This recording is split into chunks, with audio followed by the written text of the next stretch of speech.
தந்தை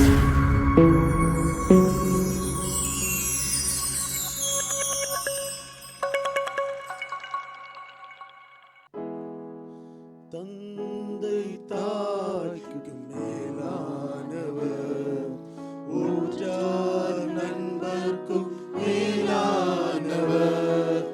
நேசித்தீர் எனக்காய் நின்றீர், நேசரே ஜீவனாதரே. நேசித்தீர் எனக்காய் நின்றீர், நேசரே ஜீவனாதரே. சிலுவை சுமந்தி எனக்காகவே தகுதியாக்கினீர் என் இயேசுவே.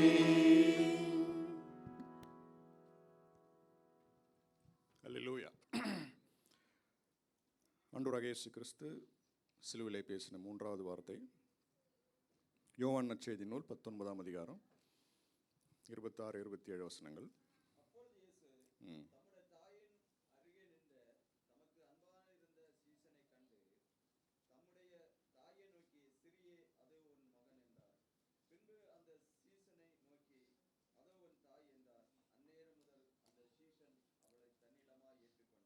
ஆமென். ஸோ ஆண்டவராகிய இயேசு கிறிஸ்து சிலுவையிலே கை கால்கள் அணிகளால் கடாவப்பட்டு சிலுவையில் தொங்கிக் கொண்டிருக்கிற அந்த நேரத்தில் சரீரம் முழுவதும் வேதனை, மரண வேதனை, வியாகுலம், தலையிலே முள்முடி சூட்டப்பட்டிருக்கிறது. ஆத்தும வியாகுலம், சரீர வியாகுலம், எல்லா விதமான வலி வேதனை மத்தியில் மறுபக்கம் நாம் பார்க்கும் பொழுது அங்கே தம்முடைய அன்பான தாயுடைய வேதனை,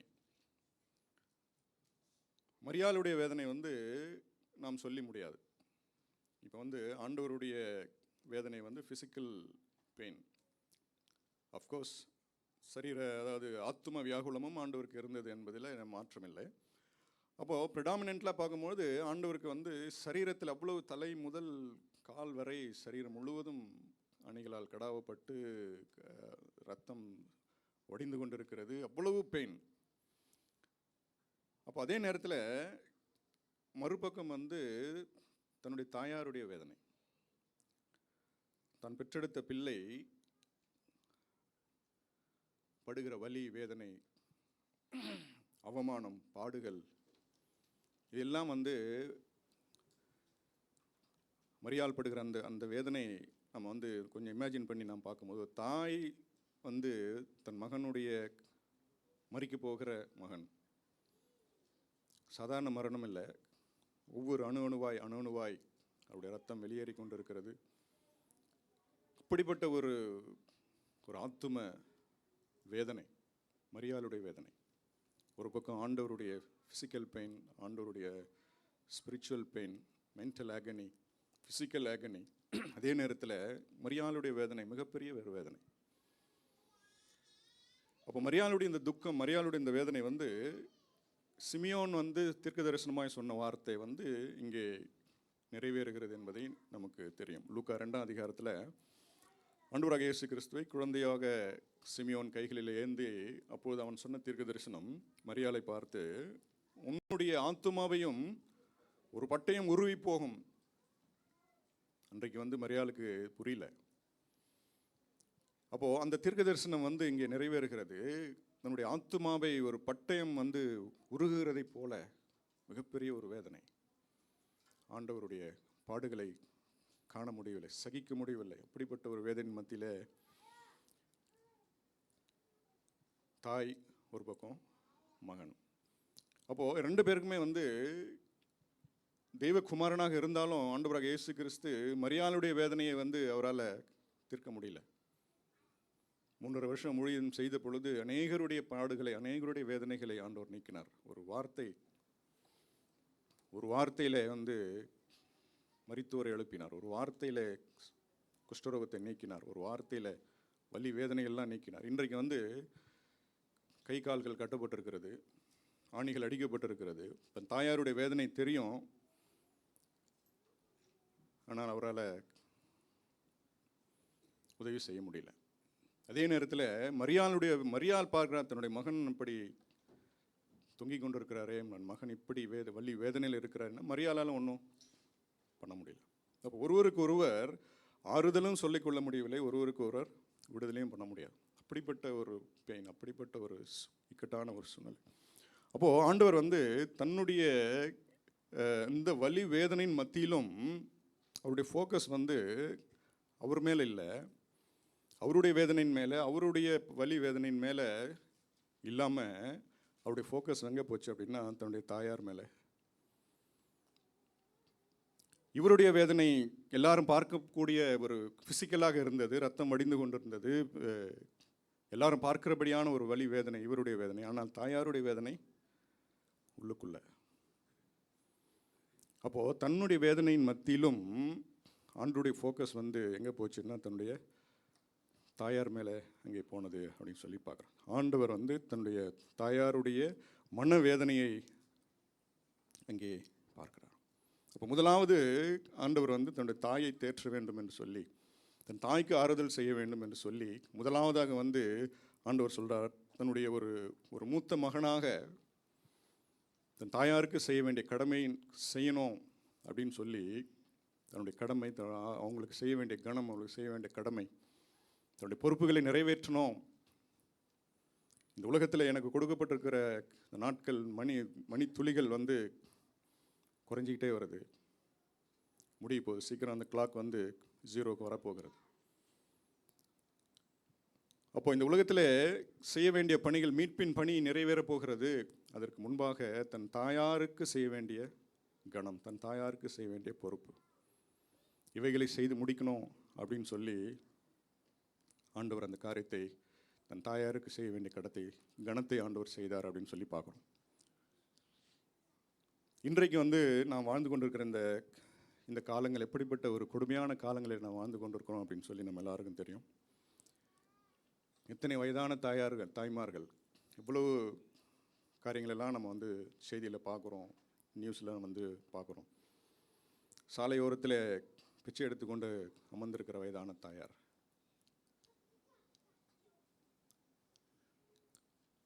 அப்போ வந்து ஒருத்தர் போய் கேட்குறாரு, ஏம்மா அங்கே உட்காந்துருக்கீங்க அப்படின்னு. அப்போது என் பிள்ளை எனக்கு சோறு போடல அப்படிப்பட்ட காலகட்டத்தில் தான் நாம் இன்றைக்கு வாழ்ந்து கொண்டிருக்கோம். என் பிள்ளை என்னை வந்து துரத்திட்டான்,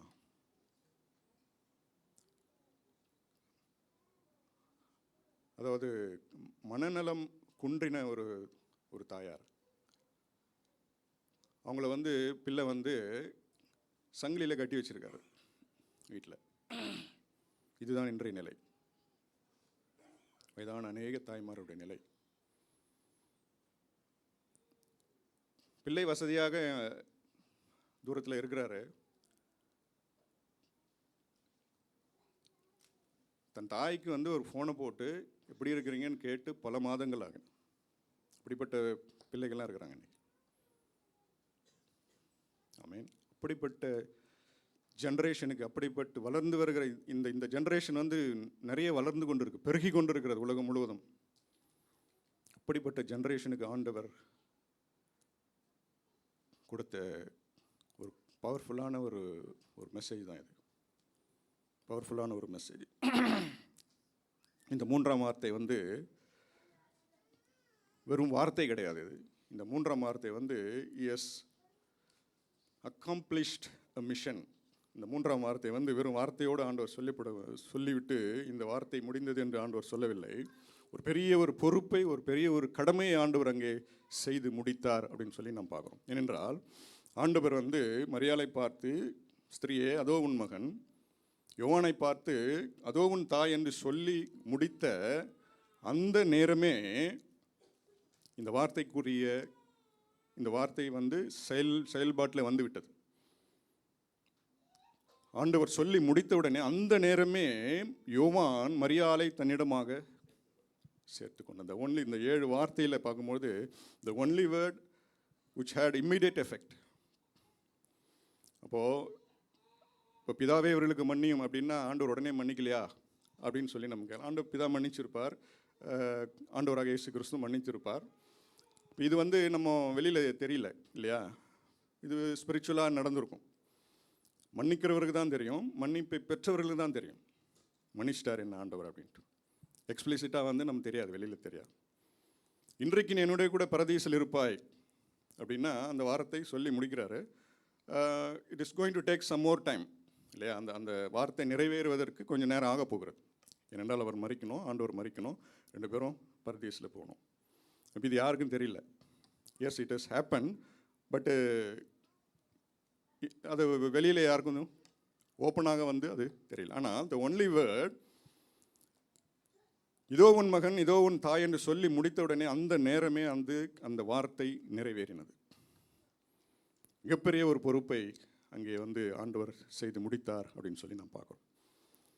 அதுக்கு அடுத்த வசனம் சொல்லுகிறது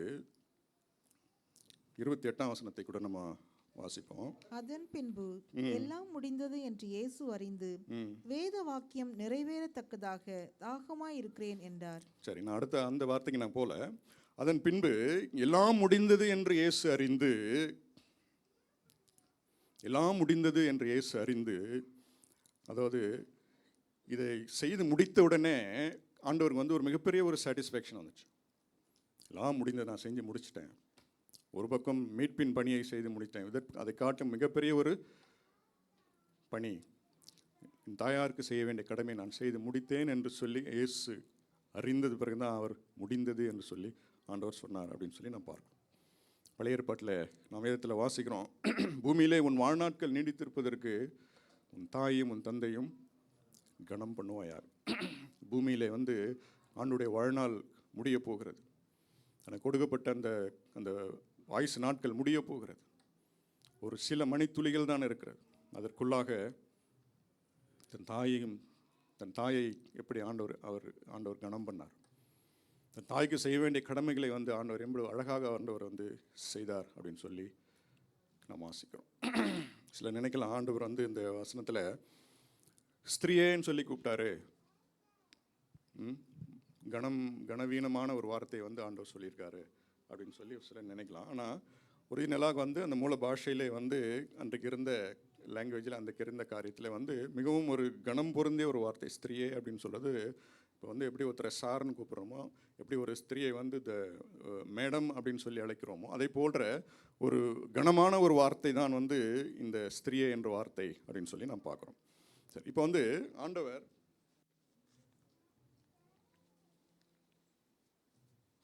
முதலாவது மரியாளை பார்த்து ஸ்திரீயே அதோ உன் மகன் என்று சொல்லி ஆண்டவர் சொன்னார்.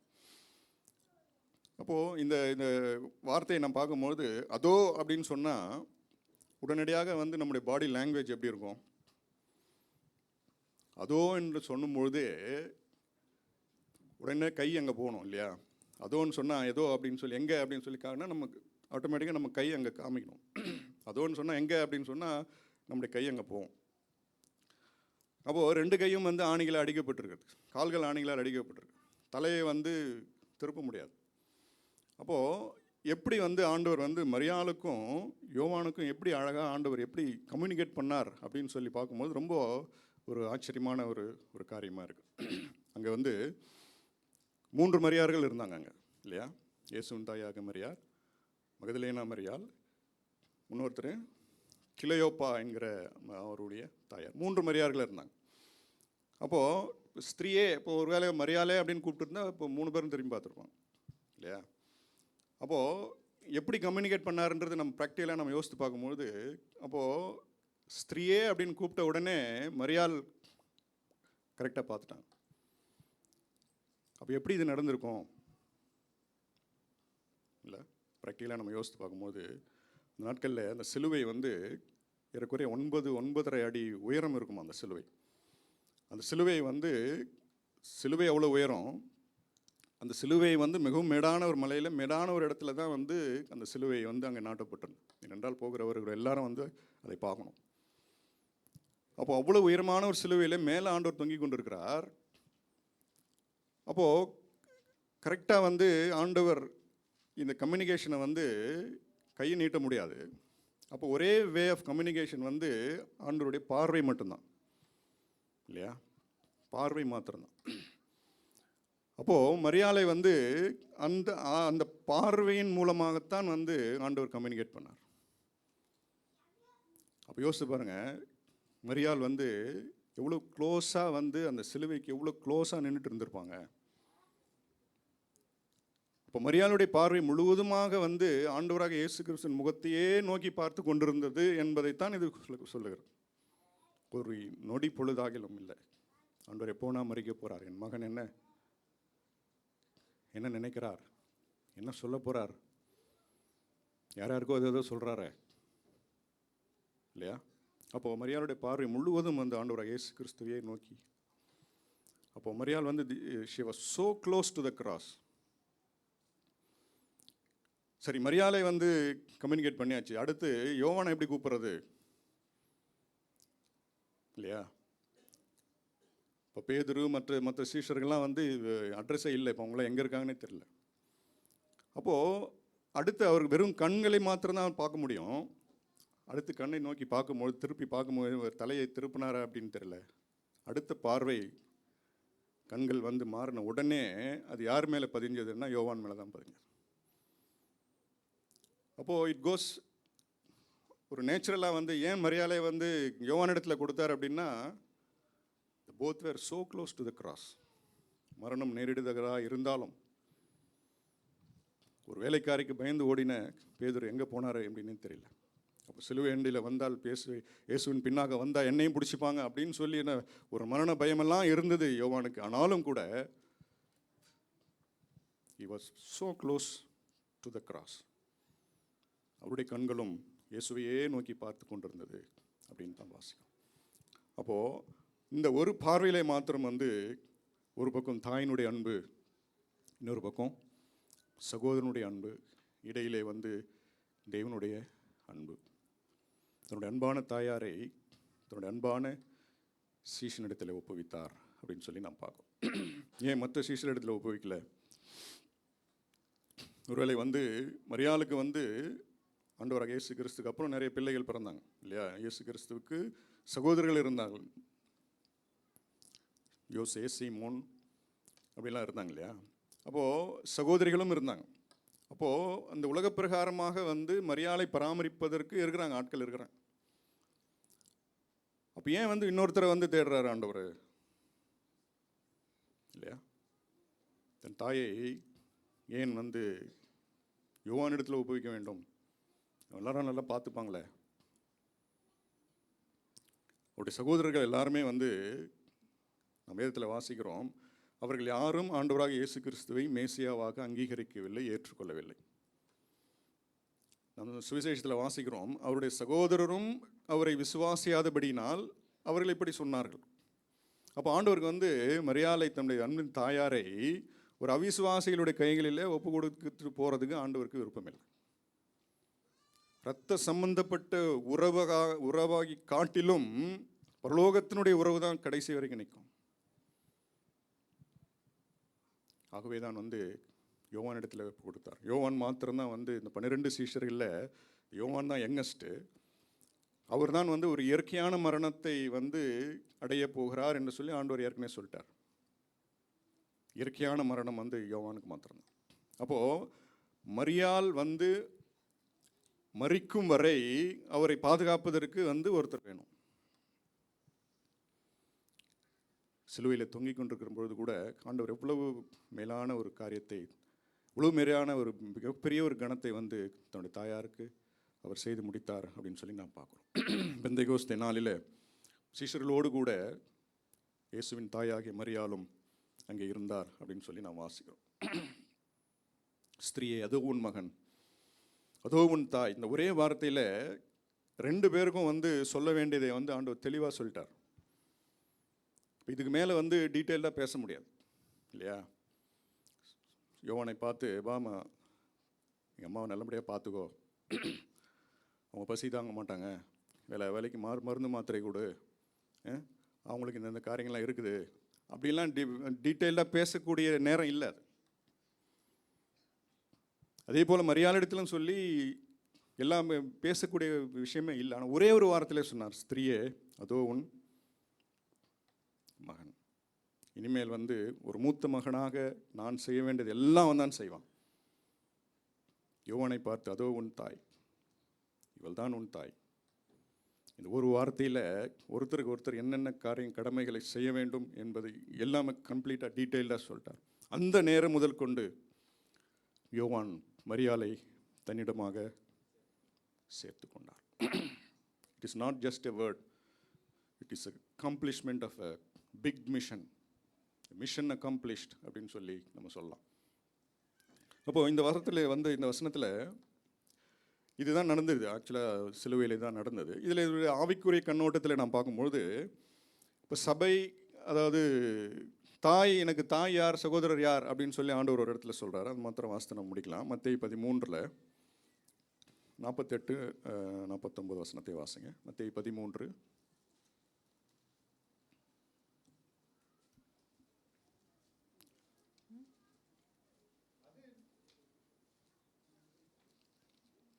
மத்தேயு 13 தானே, 48 வசனம். அது நிறைந்த போது அந்த கரையில் இழுத்து உட்கார்ந்து நல்லவைகளை கூடைகளில் சேர்த்து ஆகாதவைகளை எறிந்து போடுவார். லூக்காவா?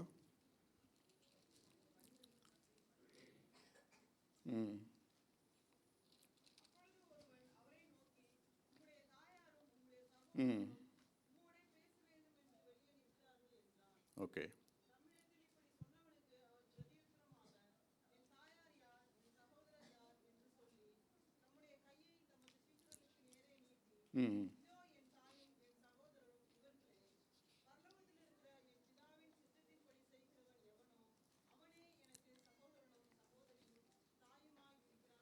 ஓகே, மத்தேயு 12 இருக்கிறது.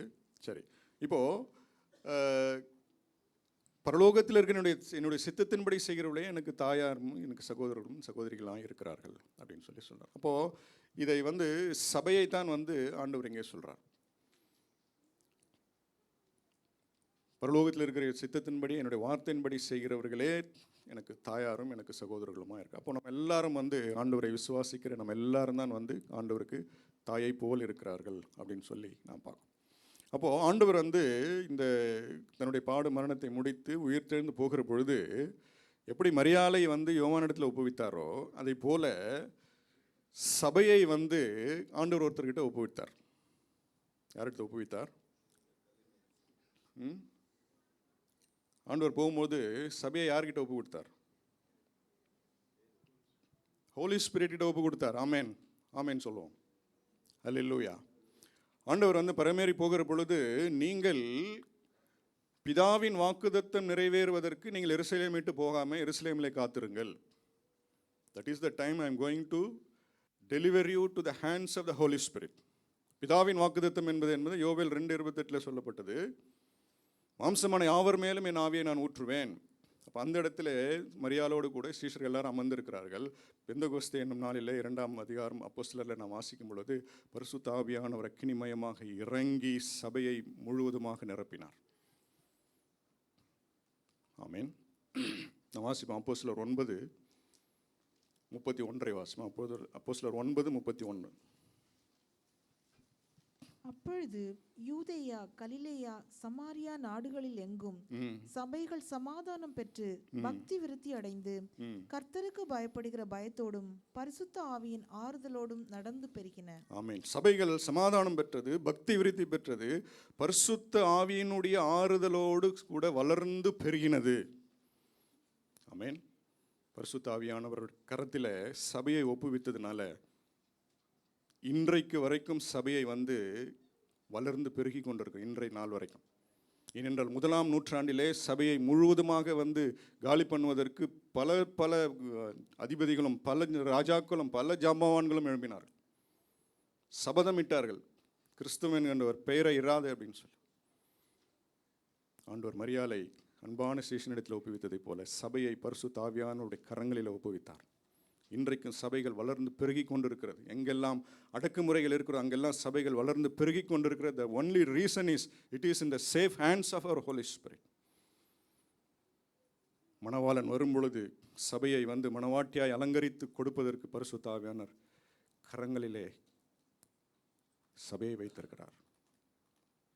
இஸ்லாமிய தேசங்களிலே சபைகள் பெருகிக் கொண்டிருக்கிற, கம்யூனிஸ்ட் தேசங்களிலே, சைனாவிலே, இந்தியாவில்